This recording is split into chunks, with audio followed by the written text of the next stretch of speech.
제가 어렸을 때 다녔던 교회는요, 상가 2층에 있는 작은 개척교회였습니다.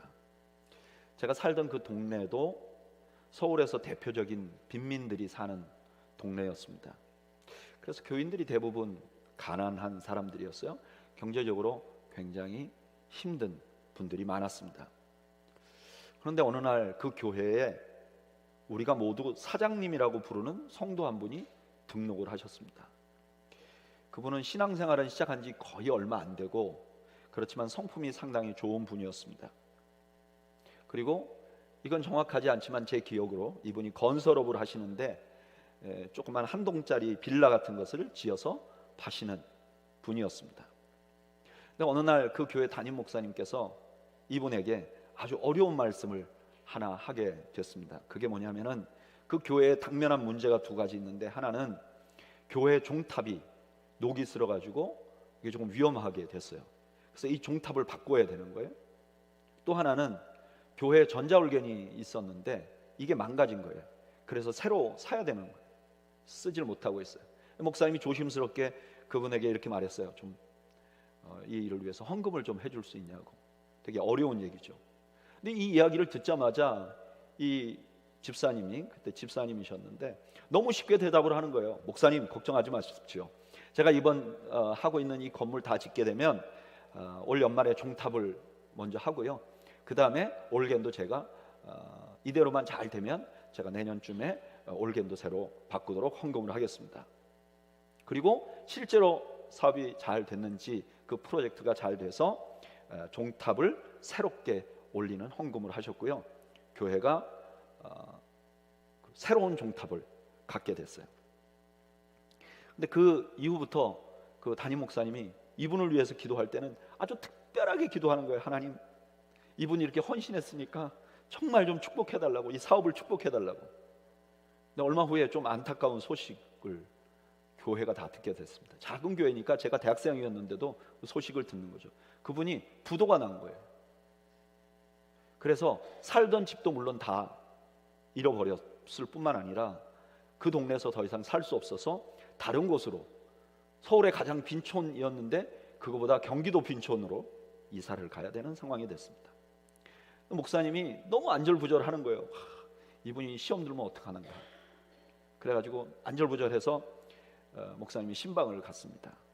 근데 신방을 갔다 오신 목사님이, 제가 그때 신학대학을 다니니까 저에게 이렇게 말씀해 주신 거예요. 그 갔다 온 이야기를. 그분 만나서 너무 미안해가지고 교회에다 헌금했는데 이렇게 사업도 잘 안 되고 있어서 너무 미안해서 조심스럽게 말을 꺼냈더니 이분이 이런 얘기를 하더랍니다. 사실 종탑을 올릴 때 자기가 전자올겐도 할 수 있는 돈이 있었다는 거예요. 근데 자기는 사업하는 분이다 보니까 항상 여유 자금이 있어야 되니까 종탑부터 하고 조금 돈을 더 많이 벌면 그 다음에 전자올겐도 교회에다 헌금을 해야 되겠다. 근데 부도가 나버리니까 그 가지고 있던 돈까지 다 뺏겨 버리셨다는 거예요. 그래서 지금 아무것도 없다는 거예요. 그 돈을 가지고 있었어도 아무것도 없고, 안 가지고 있었어도 아무것도 없을 텐데 그냥 그때 올겐까지 다 헌금을 할 것을 후회가 된다고, 자신이 기회를 놓친 것 같다고. 그분이 헌신을 희생으로 생각하지 않고 기회로 생각한 거예요. 제가 그때 대학생이었는데 참 깜짝 놀랐어요. 믿음도 그렇게 있는 분이 아닌 것 같은데 어떤 저런 관점으로 볼 수 있을까. 근데 오늘 본문에 사도 바울이 그런 비슷한 말씀을 하고 있어요. 에베소서 3장 8절, 모든 성도 중에 지극히 작은 자보다 더 작은 나에게 이 은혜를 주신 것은 측량할 수 없는 그리스도의 풍성함을 이방인에게 전하게 하시고. 여기 바울이 자기를 뭐라고 부르냐면 지극히 작은 자보다 더 작은 자. 그래요. 왜 이렇게 말을 했을까? 이건 무슨 뜻일까? 이게 무슨 뜻인지 알려면 바울이 이와 유사한 말씀을 다른 곳에서 했는데 그때 왜 이렇게 말씀하셨는지를 보면 이때 왜 이렇게 말씀하셨는지도 알 수 있죠. 고린도전서 15장 9절에 이렇게 말합니다. 나는 사도 중에 가장 작은 자라. 나는 하나님의 교회를 박해하였으므로 사도로 칭함을 받기를 감당하지 못할 자니라. 여기서 바울은 사도 중에 자기가 가장 작은 자라 그랬어요. 그 이유는 뭐냐? 자기가 교회를 박해했기 때문에. 그래서 여기서 작은 자라는 것은 자기가 사도직을 감당할 만한 자격이 없다는 것을 강조하는 말이었어요. 그렇다면 오늘 본문에서 성도 중에 지극히 작은 자보다 더 작은 자라는 것은 자기가 어떤 일에 자격이 없다는 것을 강조하는 거예요. 조금 전에는 사도직을 감당하는데 내가 작은 자입니다 이렇게 말했는데, 이 직분을 감당하기 위해서는 작은 자 중에 더 작은 자다. 그러니까 이게 무슨 직분인지는 모르겠는데 사도직과 비슷하게 다룰 만한 그런 일이고, 조금 더 자세히 생각을 해보면 사도 바울이 사도직을 받기에 자기가 자격이 없는 것보다 이 직을 감당하기에 더 자격이 없다고 생각할 만한 일이라는 거예요. 그러면 도대체 그 일이 무엇인가? 그 다음에 사도 바울은 그 직을 뭐라고 부르냐면 이 은혜를 주셨다 이렇게 말해요. 여러분, 은혜라는 말은 우리 기독교계에서 가장 많이 사용하는 단어 중에 하나입니다. 우리 교회도 전에 이름이 뭐였죠? 그레이스 밸리, 은혜의 골짜기 교회. 그래서 이 은혜라는 것은 요즘에는 어떻게 많이 사용하는가? 감동받은 것을, 종교적인 감동받은 것을 기독교적인 용어로 표현할 때 우리가 은혜 받았다 이렇게 말해요. 그러니까 예배 중에 은혜 받았다 그러면 감동을 받았다, 기도할 때 은혜를 받았다 그러면 감동을 받았다, 그럴 때 표현을 한단 말이에요. 그런데 성경적인 의미는 그와 조금 다릅니다. 성경적인 의미에서 은혜가 무엇인지를 잘 보여주는 말씀이 로마서 4장에 나와요. 로마서 4장 4절에서 5절 우리 다 같이 한번 읽어볼까요? 로마서 4장 4절에서 5절 읽어보죠. 시작. 일하는 자에게는 그 삭시 은혜로 여겨지지 아니하고 보수로 여겨지거니와 이를 아니할지라도 경건하지 아니한 자를 의롭다 하시는 이를 믿는 자에게는 그의 믿음을 의로 여기셨나니. 여기 은혜라는 것은 라는 단어가 나오는데, 여기 은혜는 뭐냐면은 노력하지 않았는데 하나님으로부터 받은 호의, 이게 은혜라는 거예요. 저를 따라 하시죠. 노력하지 않았는데 하나님으로부터 받은 호의, 이게 은혜란 말이에요. 근데 이 은혜라는 말을 사도 바울은 그러기 때문에 주로 구원에 많이 사용했어요. 구원을 얻을 때 대표적인 구절이 에베소서 2장 9절이죠. 너희는 그 은혜를 인하여 믿음으로 말미암아 구원을 받았나니 이것은 너희에게서 난 것이 아니요 하나님의 선물이라. 구원이 뭐냐? 우리가 아무 노력 안 했는데 하나님 호의로 우리에게 주신 대표적인 것이라는 거예요. 또한 사도 바울이 이 은혜라는 말을 언제 많이 쓰냐면은 서신을 보낼 때 거기 인사말로 많이 써요. 너희에게 은혜와 평강이 있을지어다. 여기 말할 때 은혜는 어떤 것이냐면은 우리가 일상생활을 살 때 하나님께서 우리에게 보내주신 호의, 내가 아팠는데 하나님이 고쳐주셨다든지, 내가 위험해서 나를 지켜주셨다든지, 내가 하나님께 무언가를 드리지 않았는데 하나님이 나를 위해서 해준 호의를 은혜라고 부른단 말이에요.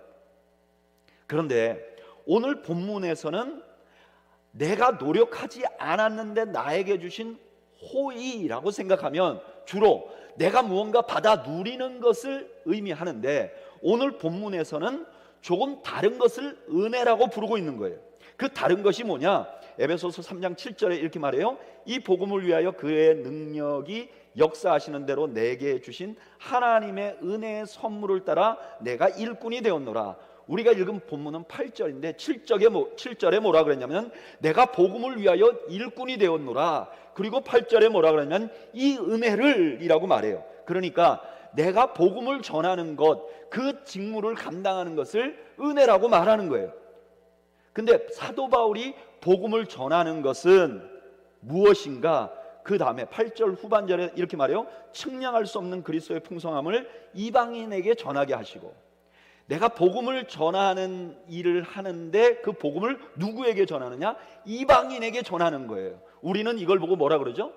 선교라고 불러요. 복음을 전하는데 같은 문화권 안에서 전하는 걸 전도라고 말하고, 복음을 전하는데 문화를 넘어서 이방인들에게 전하는 것을 선교라고 말해요. 그러니까 사도 바울은 뭐라고 그러냐면 지금 선교를, 자기가 해온 선교를 하나님께서 자기에게 주신 호의라고 말하는 거예요. 여러분, 이 말씀은 우리가 선교에 대한 개념을 바꾸도록 만들어줍니다. 여러분, 선교는요 사명이에요. 그래서 성도라면 누구든지 해야 할 일이에요. 맞습니다. 선교는 사명이에요. 그리고 선교는 의무입니다. 성도라면 누구든지 참여해야 돼요. 맞습니다. 선교는 의무예요. 그런데 오늘 사도 바울의 말씀은 선교의 또 다른 면을 보여주는 거예요. 그게 뭐냐면은 선교는 은혜예요. 선교는 하나님께서 우리에게 주신 호의예요. 저를 따라 하시죠. 선교는 은혜입니다. 선교는 호의입니다. 하나님이 우리에게 주신 호의라는 거예요. 마치 하나님이 우리에게 구원을 주신 것 같이 하나님이 우리 일상의 은혜를 일상에 베푸신 여러 가지 호의와 같이 선교도 그런 것이라는 거예요. 선교를 이렇게 보면 선교가 완전히 다르게 보입니다. 어떻게 보이는가? 선교는 특권입니다. 여러분, 선교하는 것은 하나님의 뜻이라고 우리가 지난번에 이미 말씀을 드렸어요. 하나님은요, 한 민족, 어떤 특정한 유대교, 유대인 혹은 한국 사람 이렇게 한 민족으로부터 찬양을 받기를 원하시지 않는 분이세요. 하나님은 온 세계 모든 민족이 오직 예수 그리스도의 이름만 부르면 구원을 받아 그들을 천국에 가게 하기를 원하시는 분이세요. 인종에 따라서 차별하지 않는 분이세요. 이것을 하나님이 원하시는데 이 뜻을 수행하게 하기 위해서 하나님은 사람을 사용하십니다. 하나님은 누구나 사용할 수 있어요. 세례 요한의 말을 빌리면 돌들로도 아브라함의 자손이 되게 만들 수 있어요. 뿐만 아니라 하나님은요, 좋은 사람들을 이미 가지고 있어요. 하나님은 12 사도가 있었어요. 목숨 걸고 기도하던 120명이 있었어요. 예수님이 승천하시는 것을 본 500명이 있었어요. 그런데 하나님이 그런 사람들 다 빼고 예수 믿는 사람을 핍박했던 사람, 사도 바울에게 그 일을 맡겼다는 거예요. 그래서 사도 바울은 이걸 은혜라고 부르고 이걸 특권이라고 부르는 거예요. 여러분, 여기 가까운데 나사가 있잖아요. 우주에다 사람 보내는. 근데 나사에서 저는 몰랐어요. 이 설교 준비하면서 보니까 나사에 그 우주인이 되는 걸 공개 모집을 한답니다. 그러면 한 8,000명 정도가 지원을 한대요. 4,000명에서 8,000명. 그러면 굉장히 엄격한 조직, 그 잣대를 가지고 사람을 선별한다 그래요. 그래서 한 8명 정도를 뽑는데요. 그리고 2년 정도를 아주 혹독한 훈련을 시킨다고 합니다. 그래서 그 중에 한 명이 될지 2명이 될지 우주에 가는 우주인이 되는 거예요. 근데 여러분, 우주인이 되는 거를 그분들이 희생이라고 생각 안 한다는 거예요. 누구도 내가 우주인이 됐는데 왜 하필이면 나야? 왜 내가 여기서 있어야지 저기를 가? 그렇게 생각 안 한다는 거예요. 모두가 다 특권으로 생각한다는 거예요.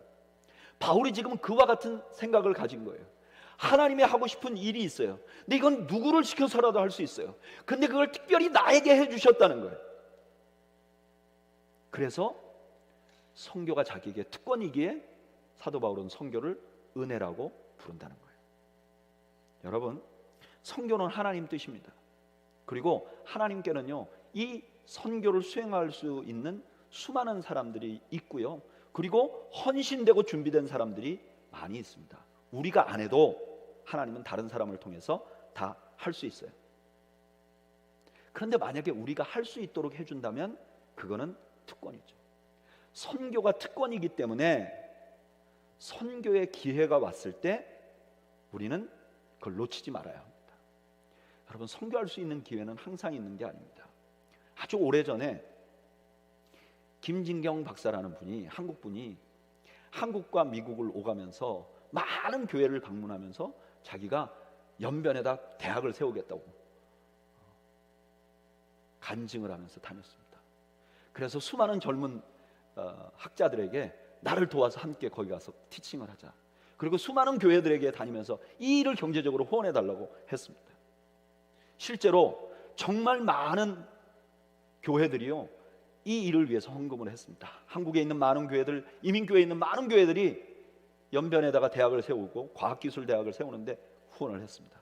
그리고 수많은 크리스천 학자들이 자기가 잘 나갈 수 있는 특권을 다 포기하고 그 연변으로 가서 학생들을 차비량으로 가르쳤습니다. 이 학교는요, 엄청나게 큰 일을 했습니다. 중국에서 수많은 크리스천들을 이 학교에서 배출을 했고 그 많은 학생들이 중국 전역에 퍼져서 엄청난 일을 이루고 있습니다. 그런데 그 학교가 얼마 전에 폐교됐다는 소식을 우리가 들었잖아요. 어떤 분들이 비난을 합니다. 결과적으로 학교 없어진 거 아니냐, 그동안 뭐 이렇게 했느냐. 저는 다르게 보아야 한다고 생각합니다. 여러분, 선교는 특권입니다. 그분이 말씀하실 때 그 시대에 그 엄청난 일에 동참할 수 있는 기회를 가진 것입니다. 근데 지금은 누군가 미국에서 공부하고 나도 그런 중국에 가서 교수를 하면서 복음을 전하겠다, 아무리 꿈이 있어도 그런 학교가 더 이상 없습니다. 기회가 없어진 거예요. 여러분, 선교는 기회입니다. 그래서 기회를 가졌을 때 놓치지 말아야 합니다. 저는 우리 교회도 이번에 그런 기회를 가졌다고 생각합니다. 저는 치앙마이를 15년간 다녔습니다. 매년 다닌 건 아니지만 꽤 많이 다녔습니다. 근데 제가 치앙마이를 가서 미얀마 난민들을, 예전에는 지금보다 훨씬 더 열악한 난민촌을 방문했었습니다. 근데 한 번도 난민들이 이렇게 몰려나와서 먹는 것이 어렵다고 하는 이야기를 들은 적이 없습니다. 그래서 저는 그동안 치앙마이를 다니면서 계속 학교를 세워야 되겠다고 생각을 했습니다. 근데 지금 미얀마 안에 내전이 생겼고, 처음 미얀마 난민들이 생겼을 때와 비슷하게 많은 사람들이 태국으로 몰려오고 있습니다. 먹어야 되는 문제가 생기게 됐습니다. 그리고 우리 교회가 그 소식을 듣게 됐습니다. 여러분, 저는 이것이 우리 교회를 위한 기회라고 생각을 합니다. 하나님의 일에 동참할 수 있는 기회가 주어진 것입니다. 그리고 선교가 특권이기 때문에 상황이 그렇게 된 것도 기회이지만, 내가 그 선교에 동참할 수 있는 상황도 이것도 기회입니다. 여러분, 우리에게 있는 시간과 물질은요, 영원하지 않습니다. 다음에 하신다고요? 다음 아무도 보장 못합니다. 제가 서두에 말씀드린 그 집사님처럼 우리가 가진 것은 언젠가 없어지게 됩니다. 언젠가 우리는 다 이걸 놓고 떠나야 합니다. 여러분, 저는 여러분들이 선교가 특권이라는 걸 알고 기회가 있을 때 동참하는 여러분들이 되시기를 축복합니다. 비전 출입도 마찬가지입니다. 제가 이번 해 비전 출입 가면서 매우 여러분들한테 비전 출입을 가자고 말했습니다. 그분들이 다 동일하게 이렇게 말했습니다. 다음에 가죠, 목사님. 다음에 제가 살아있을지 아닐지 모릅니다. 그리고 여러분들도 마찬가지일 겁니다. 선교는 특권입니다. 저는 기회가 있을 때 그 특권을 누리는 교회가 되기를 바랍니다. 저는 진심으로, 우리 더웨이 교회가요, 우리 큰 교회 아니잖아요. 그렇지만 저는 진심으로 우리 교회가 손이 오그라진 교회가 되지 않기를 바랍니다. 소식을 들으면 우리가 큰 교회 아니니까 다 할 수는 없어요. 우리가 부자가 아니니까 큰 일을 할 수는 없어요. 그러나 적어도 내가 가진 손만은 오그리고 있지 않는, 그래서 펴서 누군가에게 내가 할 수 있는 만큼 섬길 수 있는 저와 여러분들이 되시기를 주님의 이름으로 축원합니다.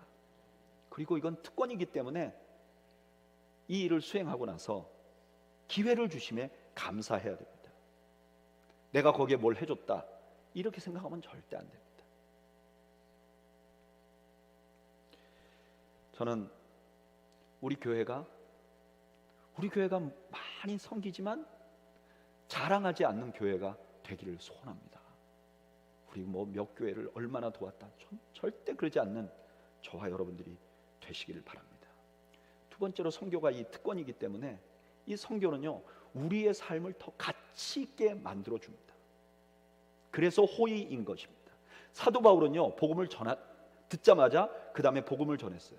복음을 전하자마자 고난을 당합니다. 사도행전 9장 22절에서 23절 보면 예수 믿자마자 전도했고 예수 믿자마자 핍박을 당합니다.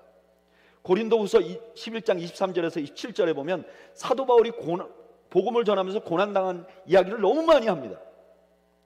근데 사도 바울은 왜 이렇게 고난당하면서도 복음을 계속 전했을까요? 사도 바울이 디모데에게, 자기 제자인 디모데에게 편지를 쓰면서 디모데후서 4장 첫 번째에 이렇게 말합니다. 내가 복음을 전하면서 고난을 당했어. 그리고 나서 7절에서 8절까지 이렇게 말합니다. 나는 선한 싸움을 싸우고 나의 달려갈 길을 마치고 믿음을 지켰으니 이제 후로는 나를 위하여 의의 면류관이 예비되었으므로 주 곧 의로우신 재판장이 그날에 내게 주실 것이며 내게만 아니라 주의 나타나심을 사모하는 모든 자에게 됩니다. 사도 바울은 선교를 했고 그것 때문에 핍박을 받았어요. 근데 핍박을 받았음에도 계속 사도 바울이 복음을 전했던 이유는 그것이 자기가 언젠가 하나님 앞에 설 때 하나님 앞에 칭찬받는, 면류관을 받는 동기가 될 것이라는 것을 믿었기 때문입니다. 그래서 선교는 사도 바울에게 은혜이고 축복이었던 거예요. 그렇기 때문에 사도 바울은 자기가 선교하는 것이 자기에게 특권이고 그리고 축복이고 그리고 은혜였다고 말하는 거예요. 그러면 왜 하나님은 선교하는 사람에게 이렇게 면류관을 약속하셨는가? 왜 선교하는 사도 바울은 자기가 선교를 했기 때문에 나에게 면류관이 있을 것이라고 확신을 했는가? 그 이유가 로마서 10장 11절 14절 15절에 나옵니다. 우리 다 같이 한번 읽어볼까요? 읽어보죠. 시작. 그런즉 그들이 믿지 아니하는 일을 어찌 부르리요? 듣지도 못한 일을 어찌 믿으리요? 전파하는 자가 없이 어찌 들으리요? 보내심을 받지 아니하였으면 어찌 전파하리요? 기록된 바 아름답도다 좋은 소식을 전하는 자들의 발이여 함과 같으니라. 아멘. 14절에서 15절 상반절까지는 선교에 대한 얘기예요. 선교에 대한 이야기를 이렇게 묘사한 겁니다. 근데 마지막에 뭐라 그러죠? 아름답도다 좋은 소식, 복음을 전하는 자들의 뭐요? 발이요. 하나님이 복음 전하는 자들을 얼마나 이쁘게 보냐면 뭐까지도 아름다워요? 발 뒤꿈치까지도 아름답다는 거예요. 여러분, 우리 신체 중에 발이 제일 아름답지 않는 부분 중에 하나라고 말합니다. 그래서 어떤 분들은 발을 부끄럽게 생각하는 분들이 많아요. 그런데 하나님 보시기에는 복음을 전하는 그 사람이 얼마나 아름다우냐면은 그 얼굴도 아름답고 그 몸도 아름답지만 심지어 그 발바닥조차도 아름답다는 거예요. 이렇게 하나님이 기뻐하시는 일에 동참하니 천국에 가서 상이 있다는 거예요. 그러니 선교는 우리에게 은혜이고 축복이라는 것입니다. 선교가 이렇게 놀라운 일이기 때문에 우리가 선교에 동참만 해도 충분히 은혜가 되는 거예요. 여러분, 우리는 여기서 살다 보면요, 복음 전하는 일을 두 번째로 놓을 때가 많이 있어요.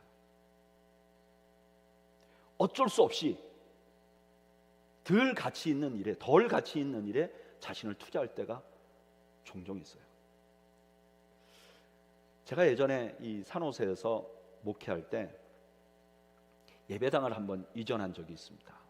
여기 아시는 분들도 계신데, 제가 그때 만으로 40살이었습니다. 39살에 담임 목회를 처음 시작해서 그 해에 예배당을 옮기고 예배당을 건축하는 일을 하게 된 것입니다. 다행히 경험 많으시고 또 그 일에 익숙하신 그런 분들이, 성도님들이 많으셔서 그 예배당 구입과 매각과 구입이 잘 이루어졌어요.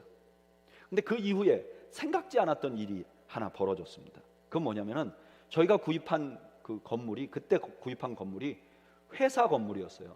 그래서 이 회사 건물에 최대한 사람이 들어갈 수 있는 게 70명이었습니다. 그때 교인이 150명이 넘었는데, 어린아이 빼고 어른들만. 그런데 70명밖에 못 들어가는 거예요. 그래서 이 카운티에서 지진 보강 공사를 다 하고 안에 리모델링을 해야만 여기 들어가서 사용할 수 있습니다. 그래서 이제 업자들을 찾아서 견적을 받아보니까 나중엔 좀 싸게 했지만 처음 견적을 받은 게 200만 불이었어요. 그때 교회 전체의 예산이 60만 불이었습니다. 1년 예산이.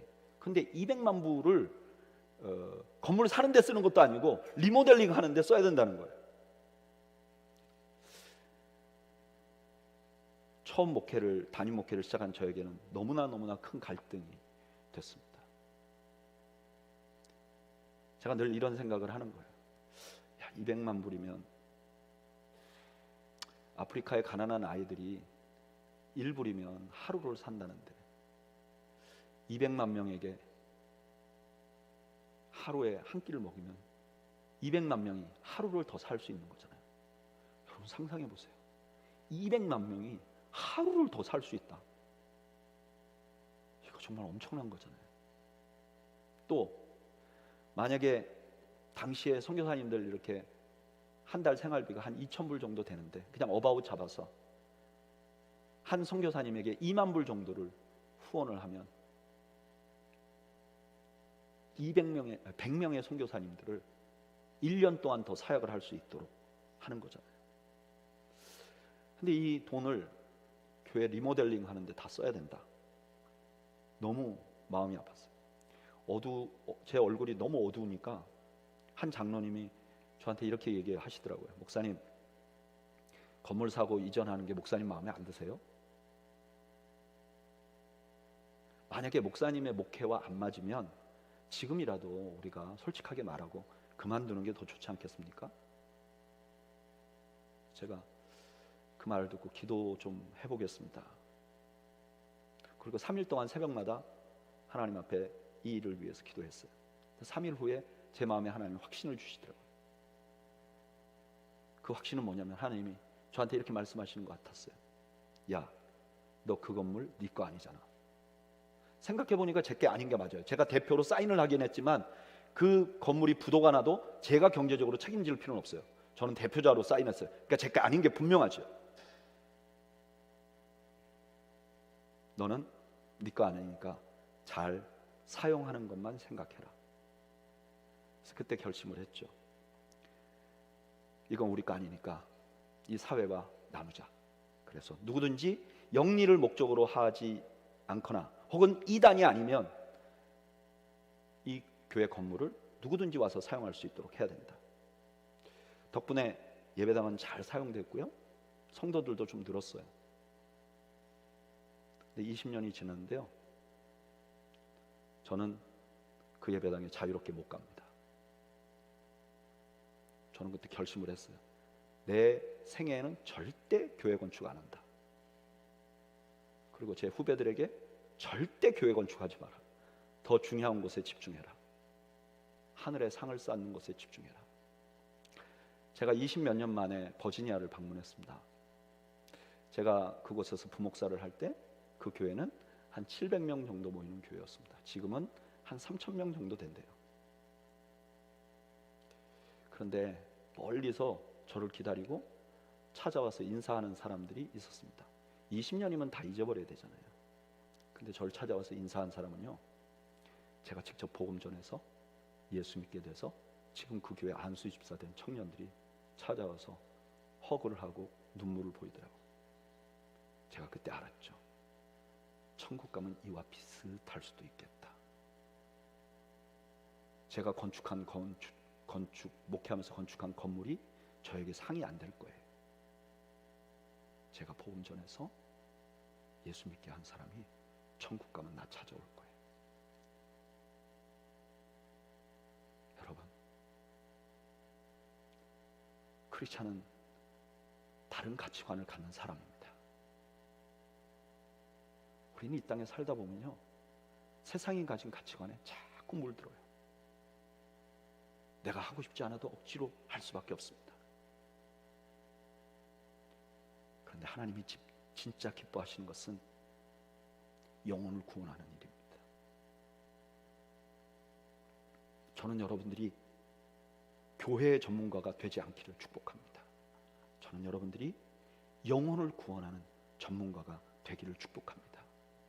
영적인 열매가 있는 여러분들이 되시기를 바랍니다. 가장 가치 있는 일에 동참하는 여러분들이 되시기를 바랍니다. 그런 의미에서 우리에게 선교가 축복이 되는 겁니다. 여러분, 선교지에 가보면 아무래도 이 지역 교회나 우리가 살고 있는 사회보다 복음이 더 활발하게 살아있어요. 복음을 위해서 더 많이 헌신하고 복음의 역사하는 게 훨씬 더 다이나믹해요. 그리고 선교지의 교회들이 훨씬 더 영혼 구원에 집중합니다. 가장 가치 있는 곳에 집중하는 거죠. 우리가 선교를 하면서 그 선교사님으로부터 우리가 그걸 배워야 합니다. 더 가치 있는 일에 헌신하는 것을 배울 수 있는 기회입니다. 그래서 저는 가끔 교회에서 이렇게 선교를 가게 되면요, 비전 출입을 가게 되면 저 자신이 그곳에 도착하기 전부터 배우고 싶은 열망이 있습니다. 거기에서 사역하는 한다희 선교사님이 저에게 개인적으로 대학 후배지만, 나는 그 선교사님을 보면서 복음에 나보다 훨씬 더 뜨거운 그 동력자를 만나고 그 형제의 가슴 안에 있는 복음에 대한 열망을 제가 얻어가지고 제가 돌아올 때 뜨거워질 수 있는 거예요. 거기 현지에서 사역하고 있는 목회자들을 보면서 나보다 더 훨씬 목양의 마음이 뜨거운 사람들을 보면서 그들로부터 그 마음을 내가 배우고 내가 뜨거워질 수 있는 거예요. 그래서 우리 단기 선교 가는 분들에게 제가 신신당부하는 게 있습니다. 가서 절대 가르치려고 하지 마라. 우리가 그 사람보다 조금 더 배운 것 같지, 우리가 그 사람보다 조금 더 물질이 많은 것 같지, 그래서 거들먹거리면서 가서 가르치려고 그러면 망하는 겁니다. 아무것도 얻지 못하는 거예요. 그들의 가슴에 불타오르는 복음의 열정을 보고 나도 그걸 보고 와서 내가 사는 내 삶의 현장에서 복음을 전하고, 그래서 내 인생이 언제가 주님 앞에 섰을 때에 면류관을 받는 그런 일에 더 집중하는 개인, 그런 일에 더 집중하는 교회가 되기를 소원합니다. 저는 참 답답한 게 교회들이 교회만을 키우는데 막 애를 쓰는 게 답답해요. 정말 답답해요. 저는 우리 도회 교회가 조금 더 자라났으면 좋겠어요. 제 솔직한 마음. 그러나 그게 절대로 목적은 아닙니다.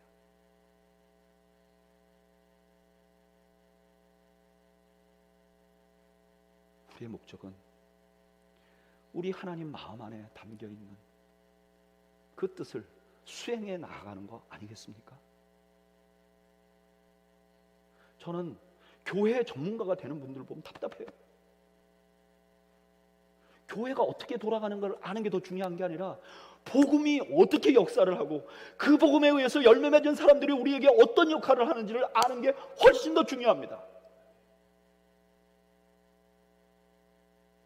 여러분, 선교는 의무가 아닙니다. 선교는 사명이 아닙니다. 선교는 우리에게 말할 수 없는 축복입니다. 여러분 믿으시기를 바랍니다. 선교하는 동안 우리가 복음에 더 집중할 수 있습니다.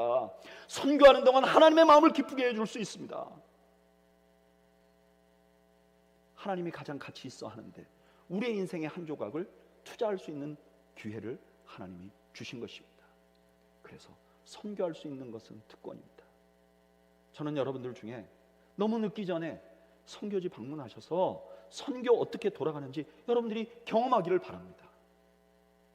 더 늦기 전에 내 형편에 맞게 조금씩이라도 선교를 후원해서 하나님 나라가 확장되어 가는데 동참하시는 여러분들이 되시기를 주님의 이름으로 축복합니다. 그리고 그것을 기뻐하는 저와 여러분들이 되시기를 주님의 이름으로 축원합니다. 우리 잠시 기도하겠습니다. 지난 3주 동안 우리는 주제 설교를 했습니다. 여러분 너무 잘 아시죠? 제가 주제 설교하지 않습니다. 그런데 이 선교만은 우리가 다시 한번 되돌아봐야 되겠다고 결심을 했습니다. 여러분, 우리 한번 우리의 삶을 잠시 돌아보면 좋겠어요. 내가 오늘 만약에 하나님 앞에 선다면 나는 어떤 열매가 있을까? 천국 가면 누가 나를 반길까? 혹시 나는 천국 갔는데 나 알아본 사람 하나도 없는 그런 인생은 아닌가? 저는 잠시 우리 자신을 돌아보기를 바랍니다. 여러분 오해하지 마시기 바랍니다. 저는 여러분들이 물질을 내서 헌금하라고 강조하지 않습니다. 여러분들이 당장에 무언가 하라고 강조하는 것이 아닙니다. 적어도 선교를 통해서 내 인생의 방향만은 올바로 세우기를 바랍니다. 나는 지금 무엇에 관심을 갖고 있는지, 우리 한번 이 시간 묵상으로 기도하기를 원합니다. 그리고 하나님 앞에 은혜를 구합시다. 하나님, 나도 언젠가 주님 앞에 섰을 때 열매가 가득한 인생이 되게 해 주옵소서. 그리고 이 시간 잠시 묵상으로 하나님 앞에 기도하겠습니다.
이제는 우리 주님 예수 그리스도의 은혜와 하나님 아버지의 그 크신 사랑과 성령님의 교통하심이 성교를 특권으로 축복으로 인지하며 우리 남은 삶의 기준점으로 삼아 하나님 앞에 설 때를 갈망하며 살아가는 주의 백성들 머리머리 위와 이들의 가정과 이들의 생업 위에 그리고 도와의 교회 위에 지금으로부터 영원 무궁토록 함께 있을지어다.